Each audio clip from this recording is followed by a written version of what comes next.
Now, to talk about how this is going to impact you is our Money Huddle analyst, business and marketing analyst Seth Denson. You also might have seen him on Spicer & Company this week. He's also the author of The Cure, a blueprint for solving America's healthcare crisis.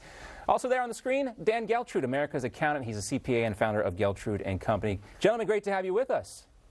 Good to be here, John. All right, so this sounds good, right? Walmart paying tuition and books, private companies. But, you know, this isn't done out of, you know, this money's coming from someplace, right, Seth? Are we going to see higher prices at Walmart as a result? Well, I think we're going to see higher prices anyway because inflation is here. But nonetheless, this is a good thing. Listen, I applaud these businesses for doing this. And I've said for a long time, we don't need the federal government to step in and raise minimum wage. Private sector businesses will do this when they need to attract employees. So kudos to these employers for finding new creative ways to attract people. Now, as a consumer, you teed it up. We talked about inflation. Yeah, it's ultimately going to hit our pockets, but how much? I don't know that it'll change the overall impact of what inflation was already going to change, but maybe, just maybe, you might have a better experience when shopping or being part of these organizations if they have a happier subset of employees. Yeah, I know there are certain people who are willing to pay just a little bit more for some decent human contact at one of these establishments. That kind of idea has gone by the wayside.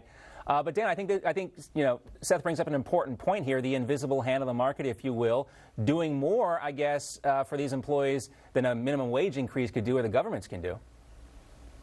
Well, it's not necessarily invisible here. We can't count out the involvement that the federal government has had in the cause and effect as to where we are with inflation overall and specifically wage inflation. So, for example, Joe Biden talks about the little guy and how he wants to help the little guy. What about that little guy who owns the small business that can't keep up with Walmart? So now what happens is that these large companies are going to get larger because they have the resources and the ability to pay these inflationary rates. So that's not necessarily a good thing. At the same time, we have to keep in mind that the inflation related to goods and services is far outpacing what people are getting paid. So even though on the surface, this is great advertising for Walmart, by the way, in terms of attracting employees, but the other side of this is someone's going to pay, and you're looking at who's going to pay. It's all of us. Seth, what was your first job? Just curious. Oh, my first job was selling hot dogs at a baseball stadium in West Texas. And how long did you have to wait to get paid? Well, mostly tips, but I got a couple bucks at the end of the day, but usually every 2 weeks. Yeah, and that's right. Because one of the other things I saw this at a Wendy's the other day, is apply today, get hired today, and get paid tomorrow for a lot of these jobs. That's one of the other incentives here. You know, and I think if you're a young person starting out looking for a job right now, and you're willing to roll up your sleeves and do the work, I mean, is there a better time than now?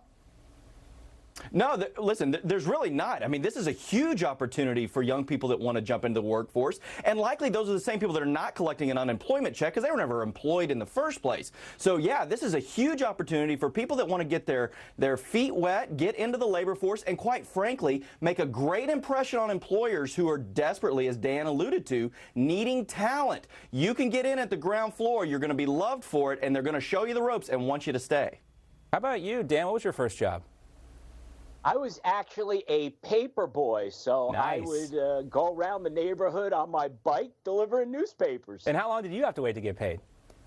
I think I got paid 2 weeks. Yeah, like most people, you have to wait. But nowadays, I guess you don't have to wait very long because, you know, we have this labor shortage and there's such a high demand for employees. And you guys see this everywhere, help wanted signs. So we'll set that aside for a second because I also wanted to ask you guys about this plan from New York City Mayor Bill de Blasio. He announced that starting tomorrow, the city's going to be giving $100 in cash to anyone who gets their first dose of the COVID vaccine. This while the city's debt has grown 84% since 2005. Seth, do you think this is a good use of funds for New York City?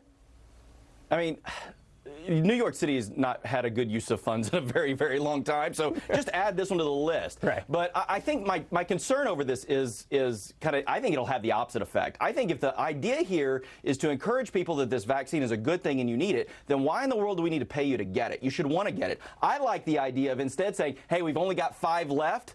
You better come get it quick because we're running out. That's right. It's like the old direct response advertising trick. Our first 5 callers will get it for free now. That's right. Maybe we should try that one. What do you think, Dan?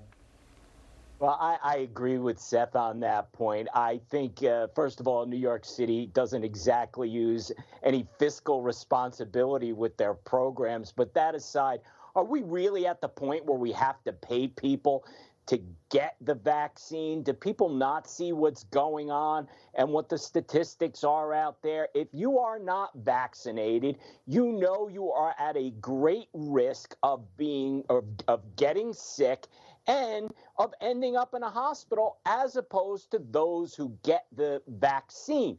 Now, I'm not saying everybody has to get the vaccine. That's a personal decision.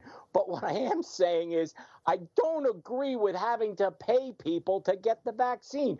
Make it mandatory or not mandatory. Pick one, and that's what we go with. Right, and as we tell people, talk to your doctor, talk to several doctors. You know, I've talked to dozens, and, 3 out of 10 may say, well, maybe the vaccine, this or that, but the vast majority of doctors say get the vaccine. But again, everyone's different. Everyone has different body chemistry and different stuff going on. But great advice, guys. Great to see you both, as always, every Thursday for the Money Huddle.